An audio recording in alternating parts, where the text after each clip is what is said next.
Ibu Kepala Sekolah Kudus 7 yang kami hormati pula.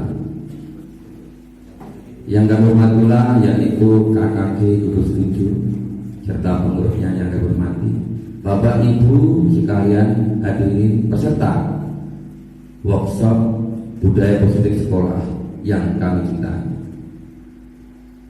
Pertama-tama marilah kita senantiasa memanjatkan puji syukur kehadirat Allah Subhanahu wa taala, Tuhan yang Maha Kuasa, yang telah memberikan rahmat serta hidayahnya pada kita semuanya, sehingga pada pagi hari ini kita semuanya bisa bertobat dan ridho dari Allah Subhanahu wa taala. Amin ya rabbal alamin. Sholawat dan salam marilah kita berlimpahkan kepada junjungan Nabi Muhammad sallallahu alaihi wasallam yang kita harapkan sahabatnya. Pada kami hormati, kami di sini sebagai wakil dari PKK Jawa Timur, dan yaitu dari diharuskan untuk memberikan ilmunya kepada semua guru yang ada di Kecamatan Tegal Timur. Kami sebagai PKK karena sebagai bengkel yang ada di dinas pendidikan.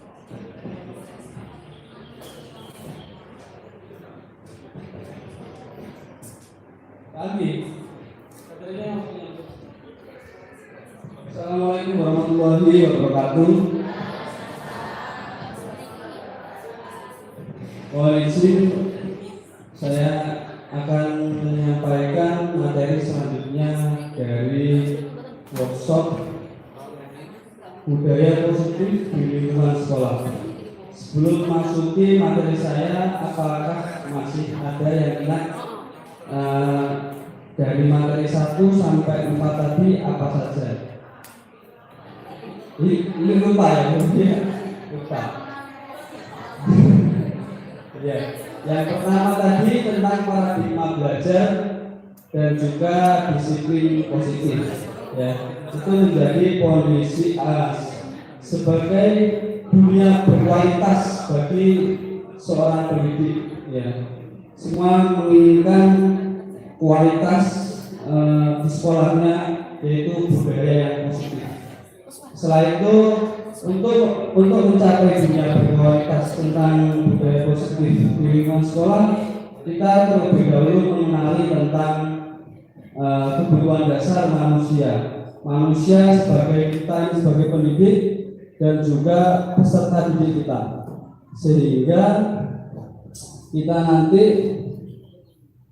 tahu bagaimana caranya apabila kebutuhan dari kelima dasar kebutuhan peserta ini tidak terpenuhinya di bagian mananya, lalu kita beri motivasi, ya. Kita beri motivasi eksternal dulu sehingga nanti mampu terwujud motivasi intrinsiknya. Kita kali ini masuk ke materi penerapan budaya positif, yaitu tentang restitusi posisi kontrol. Restitusi posisi kontrol ini adalah cara kita sebagai pendidik untuk mengenali diri atau memahami diri, bagaimana kita sebagai pendidik dalam upaya untuk menuntun peserta didik secara utuh dan menyeluruh.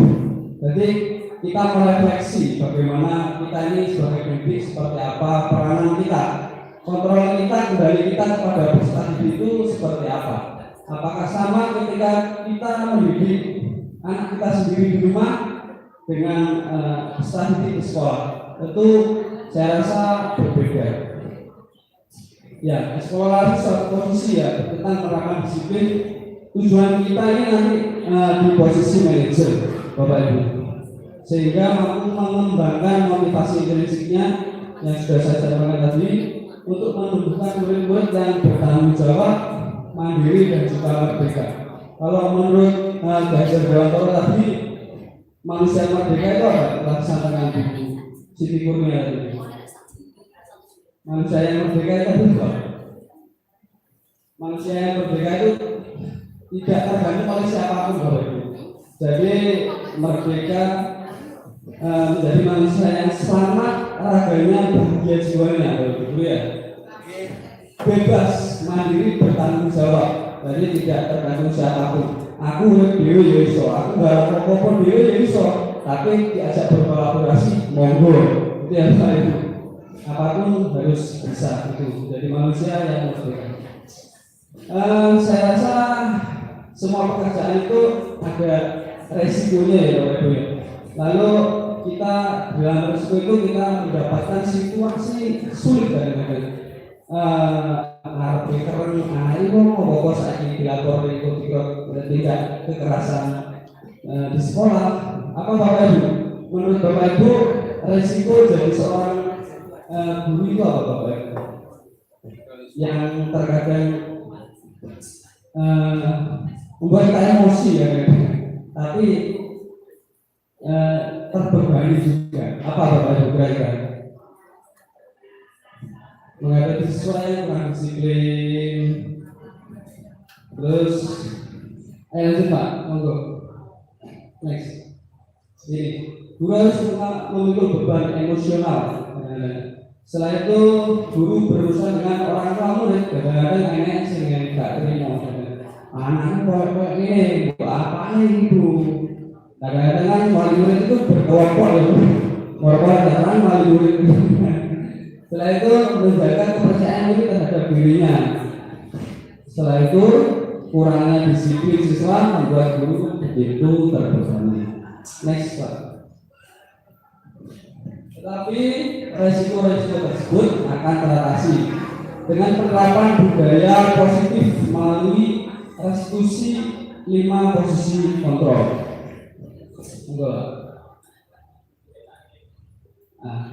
Yang melatar belakangi 5 posisi kontrol ini adalah untuk menegakkan atau menumbuhkan karakter siswa, tapi tidak menyakiti peserta didik, yaitu menggunakan 5 posisi kontrol ini. Ini tadi saya sampaikan di awal proses perjalanan seorang pendidik agar dapat mengenali dirinya sehingga seorang guru mampu menuntun ngomong seperti sebagian Gajah Dewata Tuturi Handayani mendorong dari belakang, Engaso Mangun Kadyo mendorong memberikan yang pertama saja Bu. Engaso mendorong Kadyo Mangun Kadyo Tuturi Handayani, maaf. Ya di depan saya agak berbeda di depan Bapak guru yang senior hilang semua ini pelajaran ini. Ini kan salah satu refleksi saya, apakah mampu, apakah masih ingat di sini saya diuji untuk aksi nyata ini Bapak Ibu. Lanjut Pak.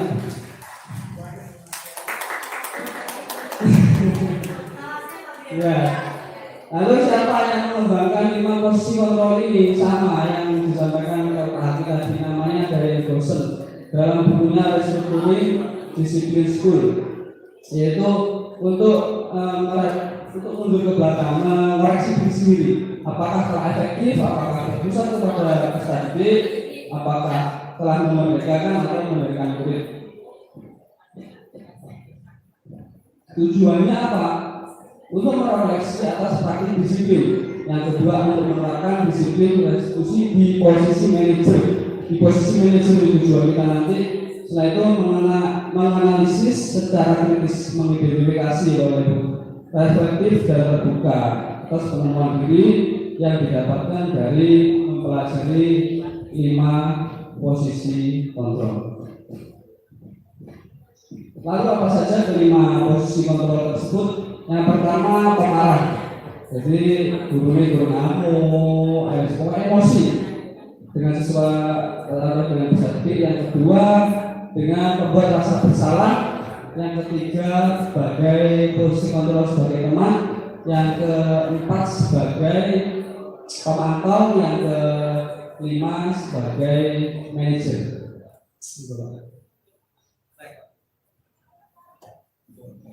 Ini ciri-cirinya apa?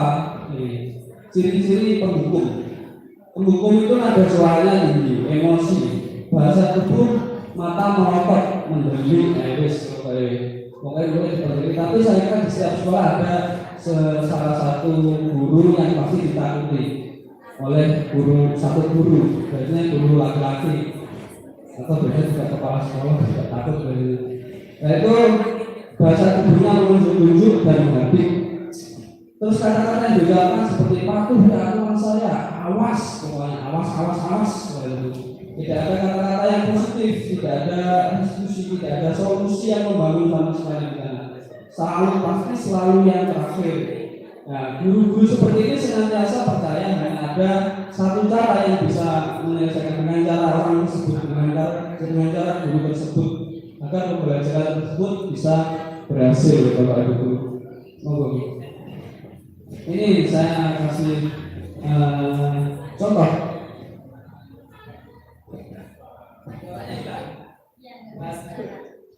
Memang kebetulan ini video ini diambil dari video dari Learning Management System LMS yang ada di CPKB. Nanti kalau Bapak Ibu guru ikut guru penggerak, ini saya masukkan di sini. Emosi terus itu, rasa kamu untung.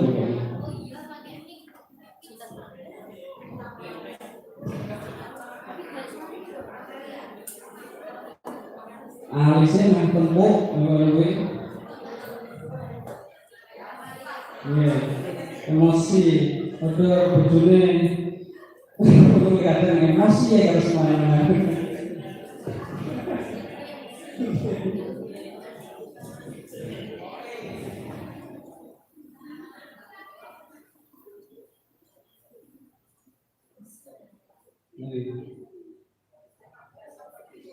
Enggak nyambung, Pak.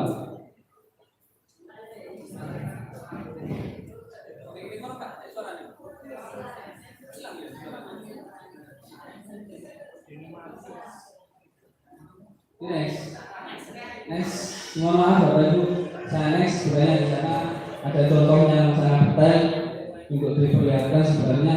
Lalu hasil dari polisi penghukum ini apa? Polisi penghukum ini bersifat mendendam. Dendamnya bisa saja seumur hidup sepanjang hayat. Betul. Saya ini waktu SD dulu ada kuliah DPJ, saya tidak akan saya sebutkan. Saya selalu saja disalahkan, selalu mau ya ini salah ini jangan. Tapi sampai sekarang meskipun saya ini sudah dewasa dan maksudnya mau ya tetap karena itu mohon terekam dalam ingatan anak kecil. Makanya itu jangan sampai pernah karena membeda-bedakan antara satu dengan yang lain. Kita membeda-bedakan itu akan sangat terekam dalam ingatan besar ini. Bahkan sampai itu menggores sepeda motor bapak guru atau mobilnya itu. Monggo. Setelah itu membuat merasa bersalah. Membuat merasa bersalah itu tadi kalau menghukum tadi menghukum secara fisik kan ini. Kalau membuat merasa bersalah ini juga lebih parah lagi. Ini menghukum secara psikis.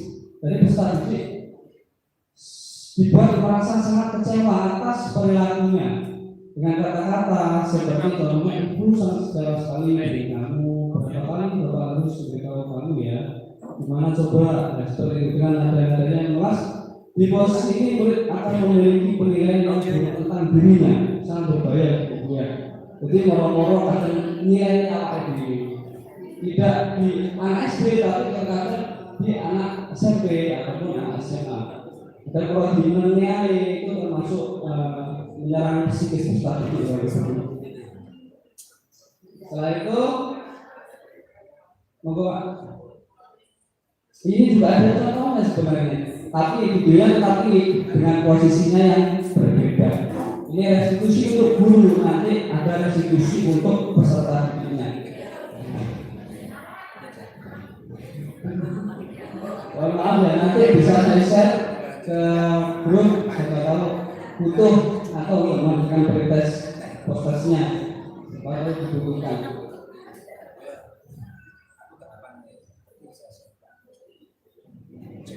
Monggo bisa saya kalau.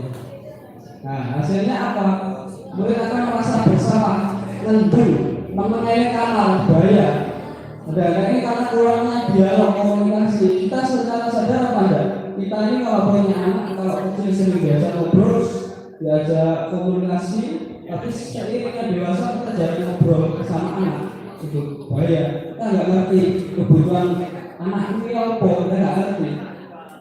Ini ngomong kadang-kadang nggak kerasa anak-anaknya SMP sekolah, seperti ada saya ada.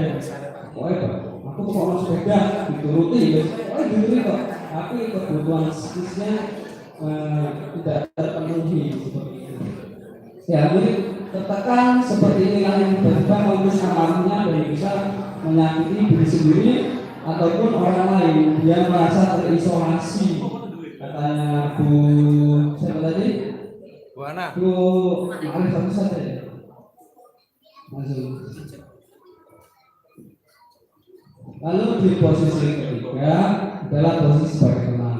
Ini saya sendiri sebagai guru PJOK sering berada pada posisi ini, pada posisi teman ini, tetapi juga belum sempurna karena hanya pada guru tersebut peserta didik akan merasa nyaman, tapi tidak misalkan dengan guru kelas begitu mencoba kelas 5 dengan peserta didiknya sangat menurut belum tentu, tapi dengan guru kelas 1, 2, 3 atau guru kelas 6 atau guru PJOK akan terbuka. Hanya tergantung kepada guru-guru kelas ini saja. Hal negatif dari posisi teman adalah bila suatu saat guru tersebut tidak membantu, maka mereka akan kecewa dan berkata, saya mungkin atau bapak ini teman saya. Murid merasa kecewakan, jadi tetap bisa merasa kecewa. Hal ini memungkinkan timbul murid hanya akan berpindah untuk guru tertentu, ya. Terus tidak untuk guru yang lainnya. Murid akan tergantung pada guru tersebut. Enggak lah. Next. Ini sebenarnya juga ada contohnya posisi guru sebagai teman, tapi sangat sayangkan tidak muncul ini suaranya Bapak Ibu. Kita saja. Nah, hasilnya murid akan merasa senang dengan berakrab dengan guru tertentu saja. Ini termasuk dampaknya positif. Hanya saja sisi negatifnya menjadi tergantung pada guru tersebut yang telah saya sampaikan di awal tadi. Akibat lain posisi tenang adalah peserta didik hanya akan berbuat sesuatu bila yang menurut guru tersebut yang merasa yang dirasakan sebagai temannya saja. Pokoknya curhatku dalamnya kalau Pak Uli, dan Pak Uli enggak. Dalamku di rupiah kalau Pak Uli kan enggak. Lanjut. Ini yang satu ini pemantau. Ciri-cirinya suaranya datar, bahasa tubuh formal. Memantau berarti mengawasi. Kalau di sini kata-katanya peraturannya apa? Nah ini biasa komunikasi juga ada stimulus respon dari peserta didik, sudah ada nalar kritisnya sudah sedikit masuk nih. Kalau ada pembelajaran metode behavior katanya itu seorang guru pemantau sangat mengandalkan penghitungan catatan data yang dapat digunakan sebagai bukti atas perilaku seseorang. Posisi ini akan menggunakan stiker slip catatan daftar cek. Posisi pemantau sendiri berawal dari teori stimulus respon yang menunjukkan tanggung guru dalam mengontrol murid atau peserta didik. Ini juga ada videonya, tapi sangat disayangkan lagi. Monggo kita next saja. Lalu hasilnya apa? Murid memahami, jadi sudah bisa mengkoreksi dirinya sendiri. Terus guru menunjukkan satu emosi yang berbeda. Ketika kamu sudah terkontrol emosinya, setelah itu murid tetap dibuat tidak nyaman. Ada tidak nyaman dari peserta didik, sehingga peserta didik mau tidak mau melakukan kesepakatan yang telah diyakininya tadi. Ya, manakala tadi keyakinan sudah dibentuk, tetapi peserta didik kok tetap melanggar. Nah, ini diberikan posisi kontrol sebagai pemantau. Lanjut. Lalu ini adalah tujuan kita mempelajari budaya positif. Posisi manajer ini bisa kita lakukan di mana saja. Sebagai teman rekan sejawat tidak bisa, sebagai peserta didik, guru dan peserta didik juga bisa. atau di luar lingkungan sekolah ini juga bisa. Di kantor dengan siapapun posisi manajer ini bisa kita pilih. Yaitu nada suaranya lurus, bahasa tubuh tidak kaku, mendekat kepada peserta didik atau murid. Posisi terakhir manajer adalah posisi di mana guru berbuat sesuatu bersama dengan murid, bersama-sama diajak berkomunikasi, memberikan sebuah solusi, bukan sebuah hukuman. Jadi, ayo enaknya bagaimana? Kamu maunya bagaimana? Jadi kata-katanya atau dialognya berupa kata-kata positif dari guru tersebut ya guru. Di manajer murid diajak untuk menganalisis kebutuhan dirinya. Kebutuhan apa? Kamu kenapa kok seperti ini? Kita menganalisis peserta didik dan juga peserta didik menganalisis dirinya sendiri melalui kebutuhan dasarnya tadi yang kurang terpenuhi. Seorang manajer akan berkata, apa yang kita yakini? Jadi, apakah kamu meyakininya? Setelah itu, jika kamu meyakini, apakah kamu bersedia memperbaikinya? Jika kamu memperbaiki ini, hal ini menunjukkan apa tentang dirimu? Apa rencana kamu untuk memperbaiki hal tersebut? Jadi di sini zaman sekolah atau sekolah pendidikan seringkali dipersepsi sebagai mengasah kecerdasan kognitif. Sedangkan dewasa ini kita percaya ada kecerdasan lain, kecerdasan batin juga, kecerdasan keterampilan lain yang perlu diasah juga. Tapi kita kadang-kadang hanya menuntut anak untuk menghafal, kan rumus, menulis, dan lain sebagainya. Jadi itu yang telah disampaikan oleh Pak Hadi tadi tentang pembelajaran berdiferensiasi. Ini adalah suatu cara supaya kita mengerti anak ini mau diberikan pembelajaran sesuai dengan kebutuhan audionya, kelihatannya, visualnya kah, atau psikomotornya, kinestetiknya tadi. Jadi kita mampu mengidentifikasi beberapa peserta didik, kita menggolongkan. Kok digolong-golong ini kamu buat sama saja, nggak bisa, karena pembelajaran berdua satu ini dituntut agar peserta didik sebagai periset berpikir kritis, dan guru hanya sebagai fasilitator, sebagai pembimbing, sebagai penasehat, sebagai benar gitu. Monggo.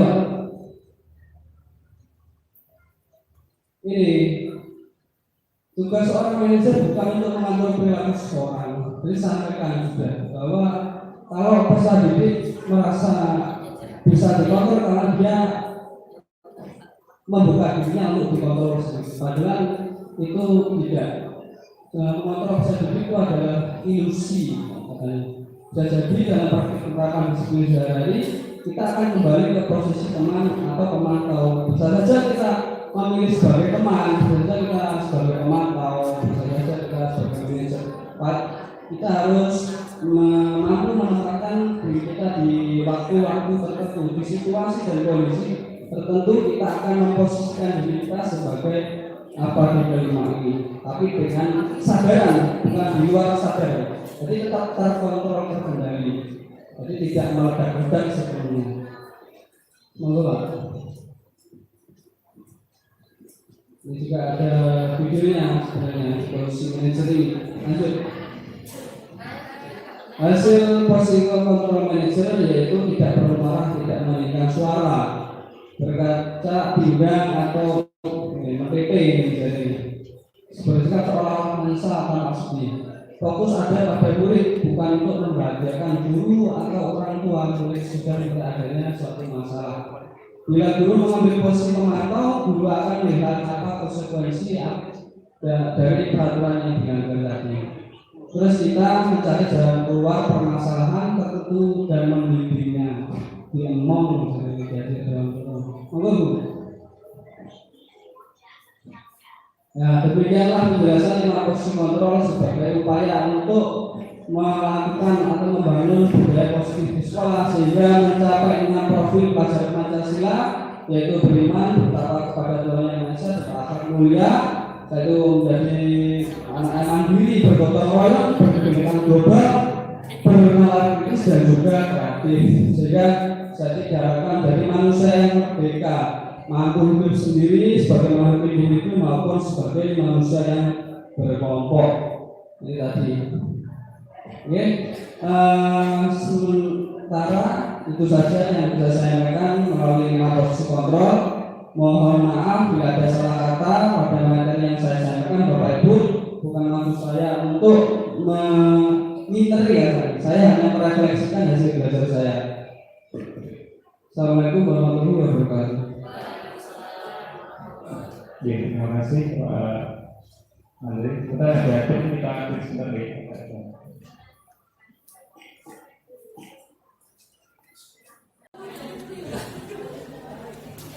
Assalamualaikum warahmatullahi wabarakatuh.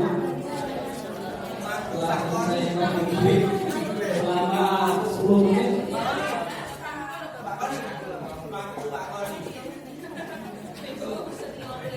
Tapi sebelum melanjutkan ke materi selanjutnya yang akan dibawakan oleh Ibu Dani, kita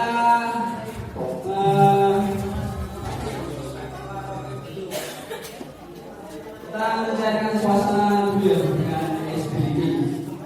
Nah, biasanya kalau grup gerak itu harus ada SBB-nya untuk mencairkan suasana. Seperti ini. Mohon bantuannya begitu ya. Sedikit menyanyi. Sekarang sedikit menyanyi. Sedikit boleh dulu. Saya bosan.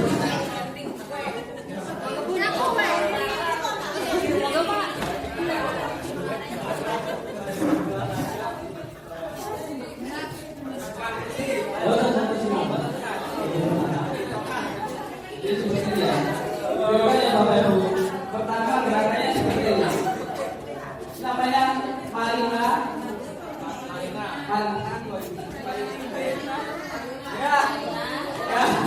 Ya.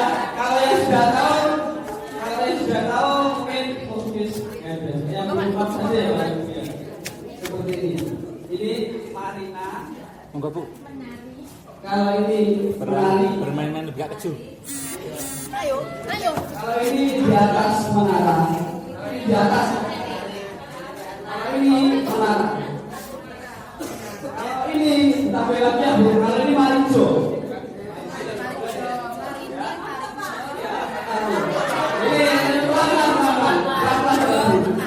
Marina menari di atas menara, di atas menara marijo, menari ya Bu ya. Sama benarnya Bu ya. Ini apa Bu? Menari.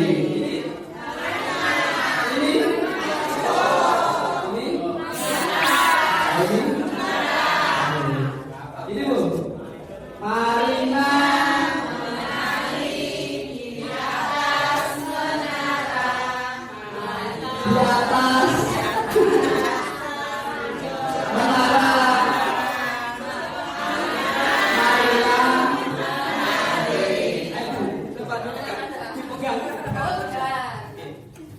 Marijo menari di atas menara, di atas menara.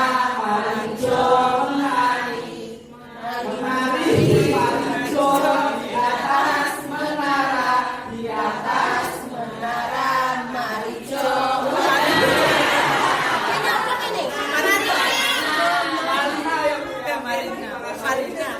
Sesi SBG-nya terima kasih sudah untuk selanjutnya mempersingkat waktu kita masuk ke materi yang akan disampaikan oleh Bu Dani. Ukuran gambar lagi Bu.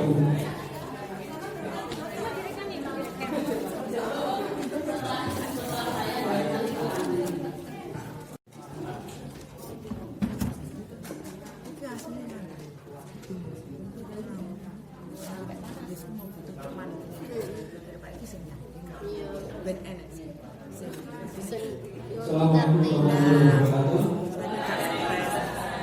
Ini memasuki sesi terakhir, tapi sebelum kita melanjutkan ke sesi selanjutnya, Bapak Ibu Ibu masih ingat mulai dari materi yang dibawakan oleh sebelumnya sampai yang dibawakan oleh Bu Dani? Ada yang masih ingat? Bu? Yang ingat? Masih naik segini ya. Jadi pada workshop ini tentang budaya positif ini yang pertama kita setelah belajar tentang kalian pernah belajar dan juga disiplin positif itu menjadi dunia berkualitas di dunia pendidikan dan visi dari semua satuan pendidikan saya. Setelah itu, setelah mengetahui pondasi alamnya, kita masuki tentang hubungan dasar manusia.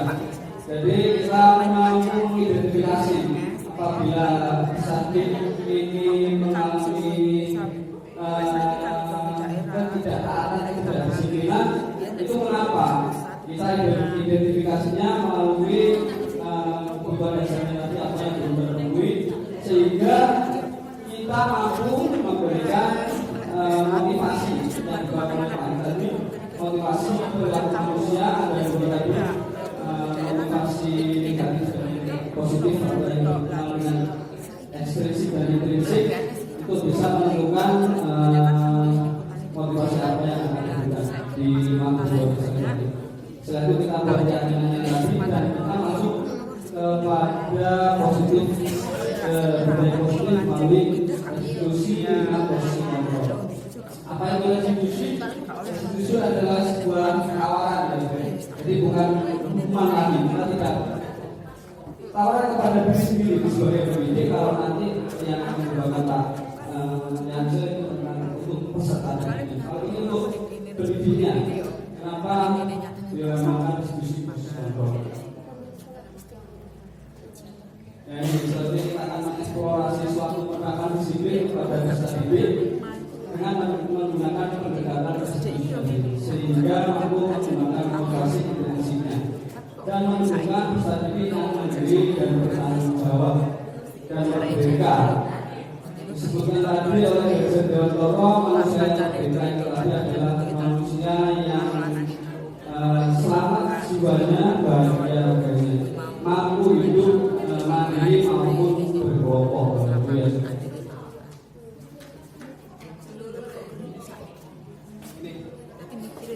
Kita kan semua tahu semua perusahaan itu pasti memiliki resiko. Pasti ada tantangannya ya Bapak Ibu. Resiko apa ya Bapak Ibu? Menurut Bapak Ibu ini resiko dari seorang guru itu apa? Ketika kita pada situasi sulit ini menjadi guru, apa Bapak Ibu?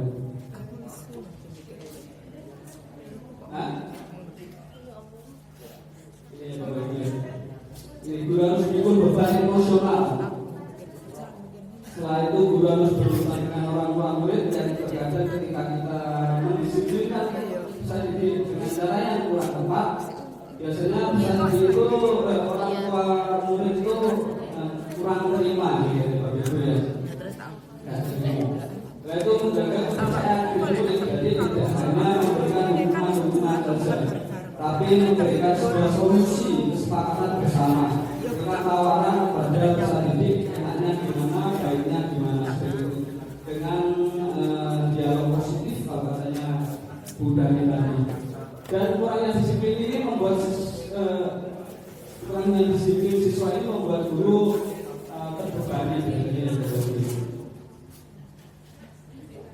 Tapi resiko tersebut akan kita atasi dengan yang namanya 5 proses kontrol.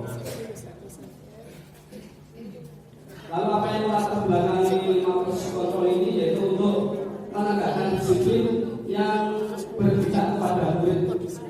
Jadi ini adalah salah satu cara untuk mengenali diri, memahami diri sebagai pendidik dalam mendampingi peserta didik secara utuh dan menyeluruh dengan sukacita, dengan penuh kasih sayang, tidak melihat hal negatif. Maka ada pertanyaan, bagaimana kalau peserta didiknya yang ramai bisa lebih? Oh ini nggak mungkin, harus ada kolaborasi makanya tadi. Kita berkolaborasi dengan orang tua, muridnya. Nggak bisa.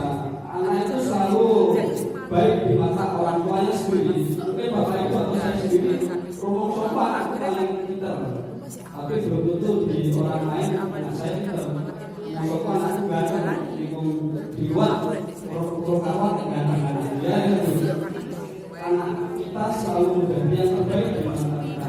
Jadi kita perlu berkolaborasi. Pendekatannya itu bagaimana? Ada pendekatannya dengan namanya inquiry apresiatif atau di Indonesia di dunia pendidikan belajar di Indonesia itu namanya belajar, tapi di materi selanjutnya.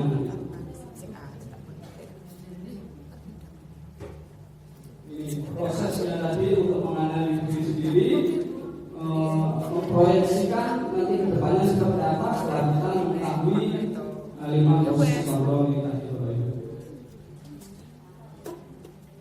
Sama yang mengembangkan tentang 5 posisi kontrol ini juga Arami dengan dosen ini dalam bukunya Restructuring Discipline School yang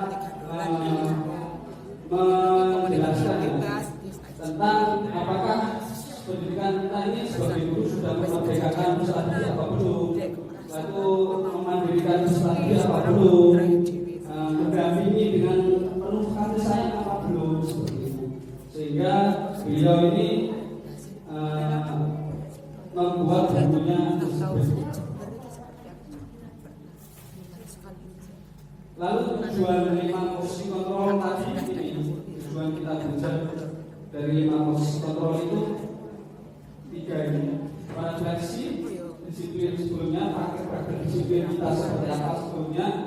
Setelah itu menerapkan, setelah kita menerapkan disiplin, restitusi di posisi manajer, di posisi terakhir ini. Dan menganalisis secara kritis, reflektif dan terbuka, jadi tidak berpihak pada siapapun dan juga tidak egois. Kalau di pertama tadi harus mindfulness, harus penuh kesadaran diri saat ini. Contohnya saat ini, jadi jangan lihat saya sebagai pembicaranya senior, banyak kemudian senior, tapi apa yang saya bawakan ini dari pembelajaran berbuka.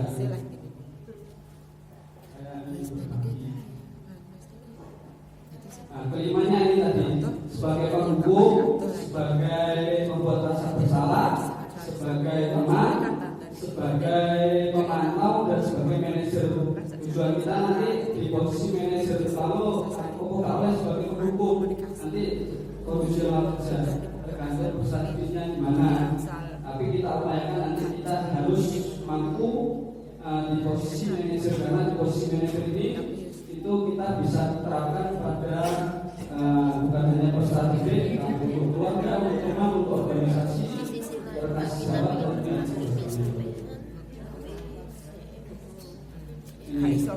ciri-ciri penghukum. Ciri-ciri penghukum itu ada suaranya tinggi, emosi, ngamuk-ngamuk. Biasanya di satuan pendidikan sekolah itu ada salah satu guru yang pasti ditakuti peserta didik. Ya Bapak Ibu. Biasanya kalau guru olahraga atau kepala sekolah biasanya. Setelah itu hukum fisik, hukumannya biasanya fisik ataupun verbal, bisa melukai secara tubuh ini ataupun secara psikis. Jadi diloloti anaknya begitu. Lalu apakah itu menunjukkan percaya dirinya? Apakah anak tidak akan percaya diri? Tetap percaya diri, tapi dengan itu peserta didik akan percaya diri. Percaya dirinya tapi negatif. Misalnya kue itu nggak sopo, kue nggak saya sopo, dan dia percaya diri bahwa memang dia benar-benar tidak bisa apa-apa. Itu merusak imannya. Kata-katanya seperti ini. Patuhi aturan saya atau awas. Kamu selalu saja salah, selalu saja yang terakhir. Kok iso. Nah, itu pada waktu kita di titik tersebut kita harus berkolaborasi bersama guru yang lain. Makanya sekolah yang kantin sebenarnya. Guru seperti ini senantiasa percaya. Sore berpikir tiktok, biasanya kemarin disampaikan oleh Pak tadi ada kejadian kasus pembulian pada besar ini 3 besar. Ini ada contohnya, tapi karena untuk mempersingkat waktu kita naikkan ke posisi yang lain saja ya. Lalu hasilnya seberapa? Hasil dari posisi kontrol yang telah kita ambil tadi, misalnya kita ingin mengambil posisi kontrol sebagai penghubung. Nah, hasilnya akan seperti ini. Terus dia akan meredam, agresif. Terus balas dendamnya bisa saja mencoret-coret sepeda motor Bapak Ibu, menggembes sepeda motor Bapak Ibu, atau ini ya, akan terekam sepanjang dia. Jadi makanya anak itu kalau dibeda-bedakan itu kalau mulai dari kecil pasti akan ingat pada yang berbeda-bedakan. Misalnya ketemu sama Pak Arif, kemudian SD kelas 10, sampai dewasa dia nanti seperti itu. Kita masuk ke pembuat masalah. Dirinya seperti apa? Dirinya adanya suaranya mengeras. Setelah itu bahasa tubuhnya merapat kepada berstrategi. Ini juga salah satu yang berbahaya sebenarnya. Karena berstrategi intimidasi bisnisnya dibuat dia merasa orang yang sangat kecewa. Bapak Ibu kok kecewa nih kok gini? Kamu kok seperti ini terus kenapa? Jadi tidak mengidentifikasi apa yang terjadi pada berstrategi, tapi kita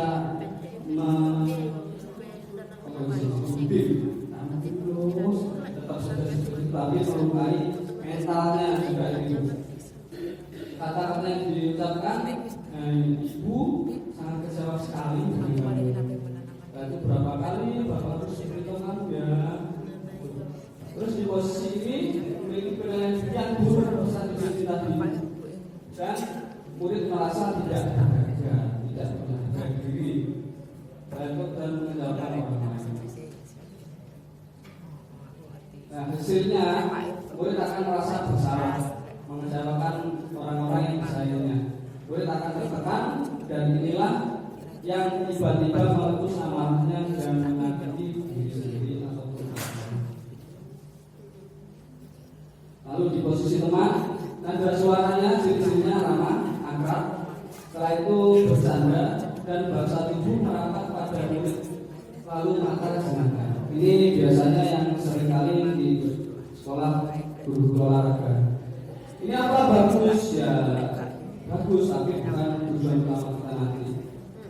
Murid seperti ini akan percaya misalnya hanya pada guru kelas 3 saja, saat itu akan manggil guru kalau guru kelas 10 yang ini kan gak boleh malu kan, sama guru olahraga saja, ya sama guru olahraga saja. Selain itu dia tidak akan disiplin.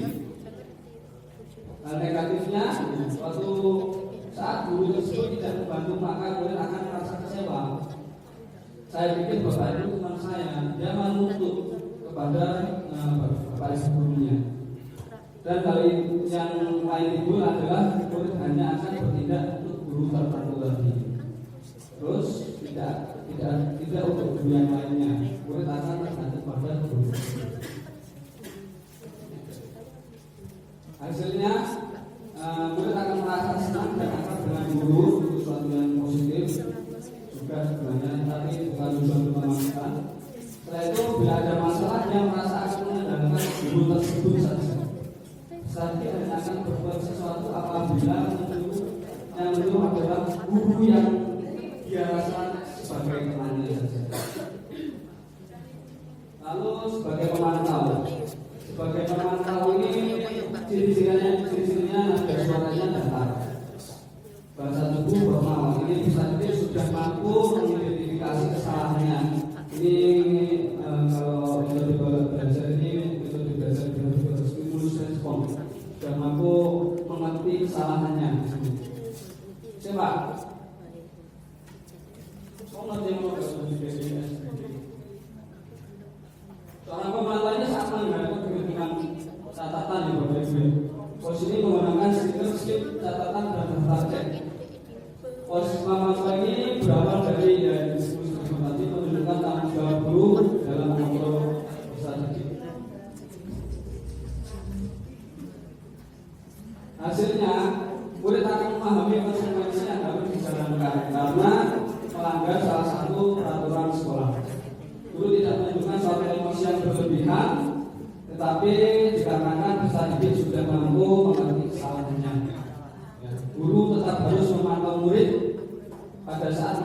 tugas di jam istirahat karena murid tidak bisa ditinggal seorang guru. Ini tujuan kita, jadi mengambil posisi manajer. Ada suaranya lurus, bahasa tubuhnya tidak kaku dan mendekat kepada peserta didik. Posisi ini diambil untuk mempersilahkan murid mempertanggungjawabkan perilakunya, mendukung murid agar dapat menemukan solusi dari permasalahannya sendiri dengan penawaran persepsi. Kata-katanya seperti ini: apa yang kita yakini, kembali ke keyakinan bahasanya yang harus kita buat bersama. Apakah kamu yakininya? Jika kamu meyakininya, apakah kamu sudah bersedia memperbaikinya? Tugas seorang manajer bukan untuk mengatur perilaku. Jadi karena peserta tadi sudah mengetahui, mengidentifikasi, sudah sadar diri, sudah mampu mengintrospeksi diri. Bisa jadi dalam praktek penerapan disiplin sehari-hari kita akan kembali ke proses memantau ataupun proses tenang juga. Ini contoh satu saja posisi manajer.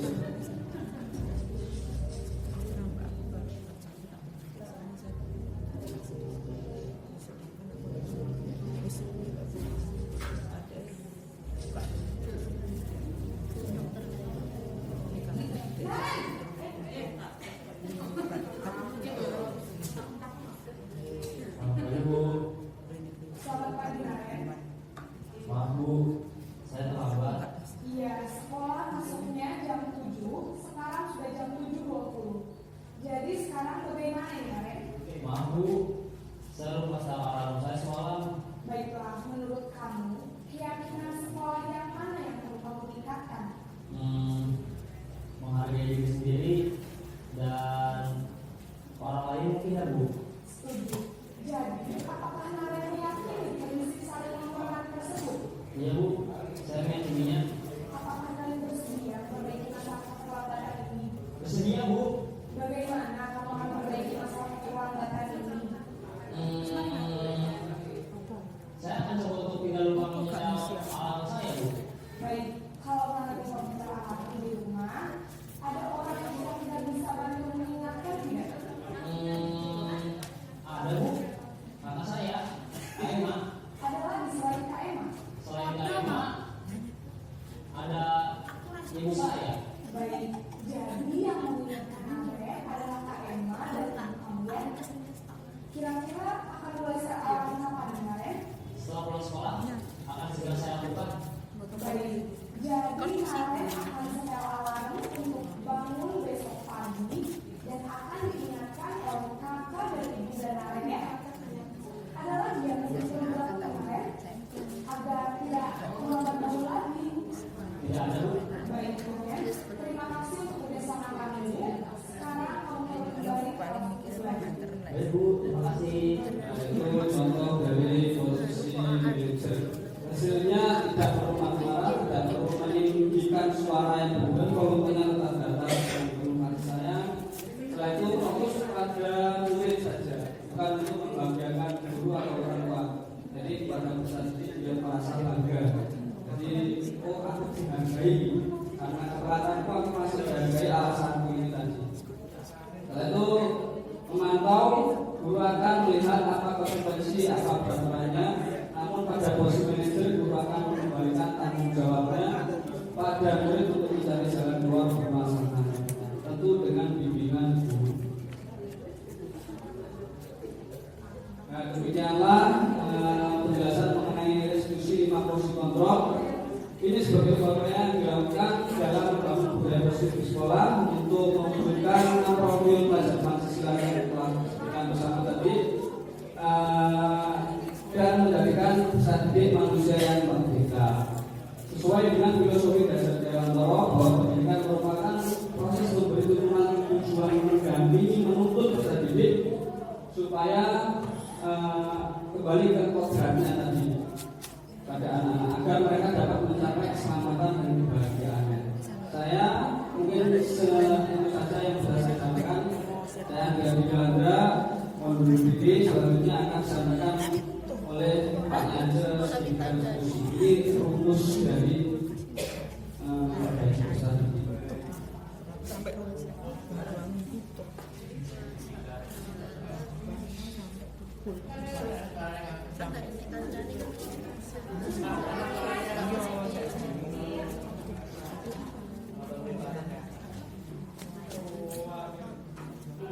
budaya positif melalui motivasi intrinsik.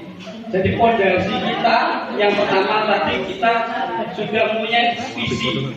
Itu sebenarnya adalah visi di semua sekolahan adalah menerapkan budaya positif. Lalu bagaimana para pengguna belajar itu sudah terbentuk. Setelah itu kita belajar tentang kebutuhan dasarnya untuk membangkitkan motivasi intrinsiknya. Lalu definisi motivasi itu sendiri apa? Yaitu dorongan yang timbul pada diri seseorang secara sadar atau tidak sadar melakukan suatu tindakan dengan tujuan tertentu atau usaha. Kalau menurut Maslow 1970 menjelaskan adalah motivasi intrinsik adalah sebuah dorongan dari dalam diri manusia untuk memenuhi kebutuhannya sendiri. Tadi ada pertanyaan dari Mas Yofi, itu termasuk motivasi eksternal. Apabila saya mengerjakan postres benar dapat apa, itu termasuk motivasi eksternalnya. Setelah itu dapat kasih sayang, Mas. Challenge. Setelah itu, nah ini motivasi intrinsik versus motivasi ekstrinsik, mana yang lebih baik, Bapak Ibu? Mana? Dua-duanya. Iya, dari dalam diri ya. Lalu apakah ekstrinsik itu buruk? Juga belum tentu. Karena seusia kita ini kadang-kadang harus membutuhkan dorongan dari luar untuk membangkitkan motivasi intrinsiknya. Bisa dimengerti ya Bapak Ibu ya? Bisa. Lanjut ya. Lanjut, Pak. Ada contoh. Ini ada contoh ya Bapak Ibu.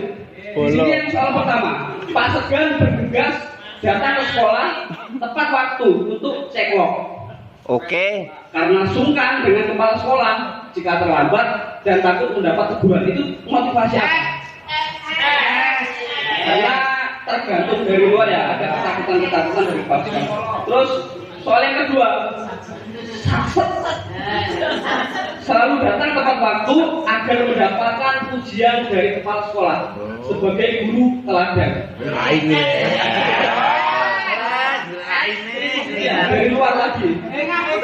Contoh. Ya, ini yang terakhir. Pak Teguh berusaha datang ke sekolah tepat waktu karena dia meyakini bahwa sesudah sepatutnya guru menjadi tauladan bagi siswanya. Dia tidak hanya menggugurkan tanggung jawabnya, Siap. dari dalam diri untuk peserta didiknya. Nah, di akhir ini kita goyang bersama-sama ya. Oke. Lalu bagaimana dengan motivasi yang mendorong kita selama ini? Adakah yang perlu dirubah dari motivasi tersebut? Manakah yang lebih kuat memberi dorongan positif? Mana Bapak Ibu? Selalu masuk itu ya. Seperti apa motivasi intrinsik? Nah, lalu siapa yang mengembangkan motivasi intrinsik ini orangnya? Namanya Brian Dawson. Yaitu dalam bukunya Restructuring School Discipline menyatakan ada 3 motivasi perilaku manusia, yaitu untuk menghindari sebuah hukuman, yang kedua untuk mendapatkan sebuah imbalan, yang ketiga untuk menjadi orang yang mereka inginkan dan menghargai diri sendiri dengan nilai-nilai yang mereka percaya. Itu yang motivasi intrinsik. Next Pak. Ini contohnya, untuk menghindari hukuman orang akan termotivasi. Ini adalah tingkat terendah dalam motivasi perilaku manusia. Yang kedua, apa yang akan terjadi apabila saya tidak melakukannya? Itu tadi. Jadi masih tergantung dengan hal-hal dari luar. Yang ketiga, menghindari permasalahan yang mungkin muncul dan tidak terpengaruhnya kebutuhan mereka bila mereka tidak melakukan tindakan tersebut. Motivasi ini bersifat eksternal. Selanjutnya, mendapatkan imbalan satu tingkat di atas motivasi pertama. Yang kedua, apa yang akan saya dapatkan apabila saya melakukannya. Jadi ada hadiah-hadiah tertentu, termasuk uang 5. Ribet. Nanti ada sesi tanya pelan. Ada ribetnya, Pak. Ujian dari orang lain menurut mereka penting dan mereka meletakkan dalam dunia berkualitas, itu nanti ada. Setelah itu juga termasuk sifatnya motivasi eksternal. Next, Pak. Menghargai diri sendiri. Nah, ini sudah ini nih hampir mendekati ya. Orang dengan motivasi ini akan bertanya, akan menjadi orang yang seperti apa apabila saya melakukannya. Ini akan membentuk disiplin yang baik ini nanti. Terus setelah itu nilai-nilai yang mereka yakini dan hargai untuk keselamatan dirinya. Setelah itu orang yang melakukan nilai-nilai yang mereka yakini tersebut, ini adalah motivasi yang akan membuat seorang merasa memiliki disiplin positif karena motivasi perilakunya bersifat internal. Apakah pemberian hukuman kepada murid menumbuhkan motivasi intrinsik siswa? Apakah menumbuhkan apa Ibu? Bukan. Apakah itu menumbuhkan motivasi intrinsiknya apabila kita memberikan sebuah hukuman? Bisa jadi. Karena nanti setelah diberi kurang tepat, bisa jadi tapi kurang tepat, ya. Lalu hukuman bersifat tidak terencana atau tiba-tiba. Perbedaan hukuman dan konsekuensi saat ini. Kalau hukuman itu sifatnya terencana atau tiba-tiba, terus anak atau murid tidak tahu apa yang akan terjadi dan tidak dilibatkan dalam membuat peraturan. Setelah itu bersifat satu arah, hanya benar menurut guru. Setelah itu biasanya berupa fisik maupun psikis. Murid atau anak disakiti oleh sesuatu perbuatan atau kata-kata.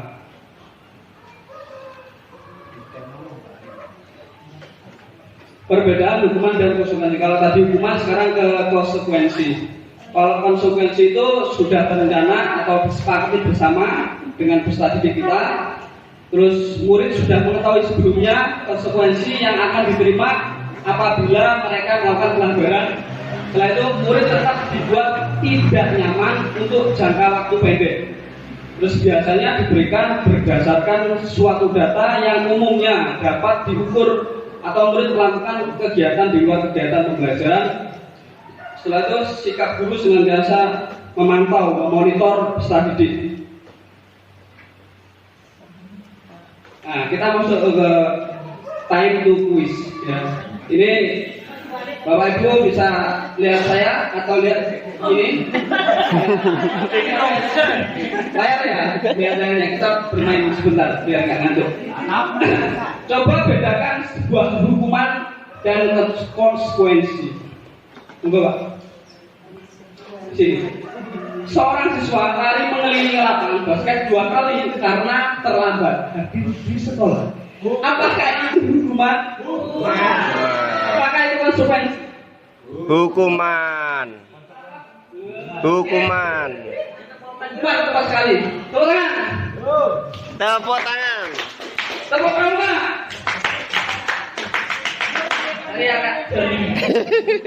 Setelah itu membersihkan coretan yang dibuatnya di meja tulis. Hukuman atau konsekuensi? Konsekuensi ya.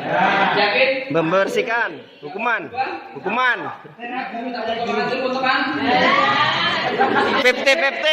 Benar. Setelah itu, lanjut Pak. Murid diminta untuk push up 15 kali karena tidak menggunakan masker ke sekolah. Apakah hukuman atau konsekuensi? Hukuman. Sepertinya sudah sangat memahami materi ini. Bapak Ibu guru ya Pak.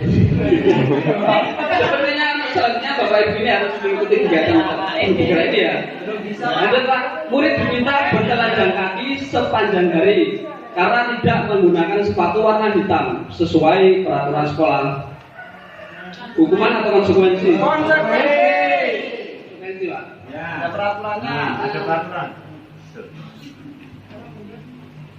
Ini ada 50 soal ini kalau nggak salah. Pokoknya disebut.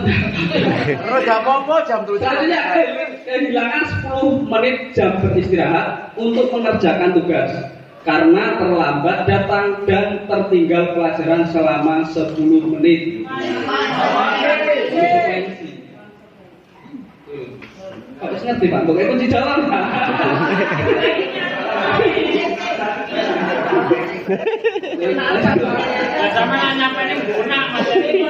Oke, Bapak Ibu guru hebat. Mohon maaf, materi saya rasa. Oh, ada satu lagi. Berjemur di lapangan basket pukul 12 siang karena mengobrol dengan teman. Hukuman itu intinya tidak akan mendisiplinkan peserta didik atau menggugah motivasi intrinsiknya. Lalu apakah motivasi itu perlu? Perlu, tapi ketika nanti terbentuk disiplin. Kalau lebih penting mana disiplin dengan motivasi? Disiplin. Karena tujuannya itu disiplin, budaya positif disiplin di sekolah. Tapi motivasi intrinsiknya harus tetap tempel di peserta didik. Jadi pikirannya, hatinya. Oke Bapak Ibu, sekian. Mohon maaf untuk materinya tidak penuh dari calon-calon guru penggerak ini. Saya di sini juga belajar bersama, merefleksikan hasil belajar dari learning management system atau yang kita belajar pada LMS-nya ini ya Bapak Ibu ya.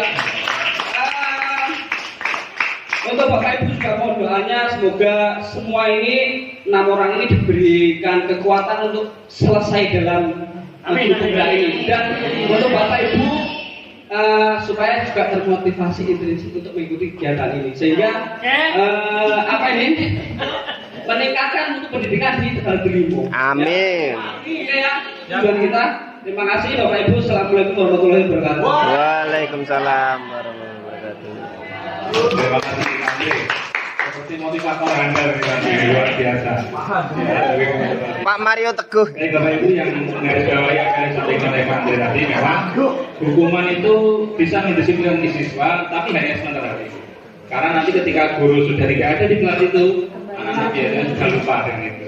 Maka yang paling tepat, hukuman itu sebisa mungkin jangan digunakan. Gunakanlah kalau ingin memberikan ketegasan, gunakan konsekuensi. Nah, setelah ini ada ditanya bagaimana ketika anak-anak ini bermasalah, bagaimana cara menyelesaikan anak yang bermasalah, itu jawabannya menggunakan restitusi. Tapi karena waktunya tidak cukup, jadi mungkin di lain waktu ada kesempatan lain kita akan besok waktu ya. Mungkin kalau kegiatannya touring seperti ini butuh waktu lama, nanti suatu saat kita akan mengadakan secara daring. Mungkin bisa diinisiasi oleh KKP dan lain-lain. Baik, sekian dari kami. Kok terakhir kami untuk rencana tindak lanjut yang sudah saya berikan itu sudah ada contohnya di situ. Karena kita kegiatannya workshop ya, work itu kan bekerja ya. Bekerja berarti kegiatannya harus ada hasilnya. Maka saya berikan lembar tugas, mungkin nanti bisa dikerjakan di rumah. Kemudian bagaimana isi uploadnya nanti melalui link yang saya bagikan di Gus, sudah saya berikan Gus. Ada post-test di situ, nanti uploadnya di paling bawah itu ada upload RTA di situ. Oke, monggo bisa dikerjakan dalam waktu 1 minggu ini. Monggo jangan bisa berdiskusi dengan rekan-rekan dari satu sekolah. Mungkin kalau ada kesulitan bisa minta bantuan kepada KKP atau rekan-rekan guru penggerak yang ada di Kecamatan Tegal ini.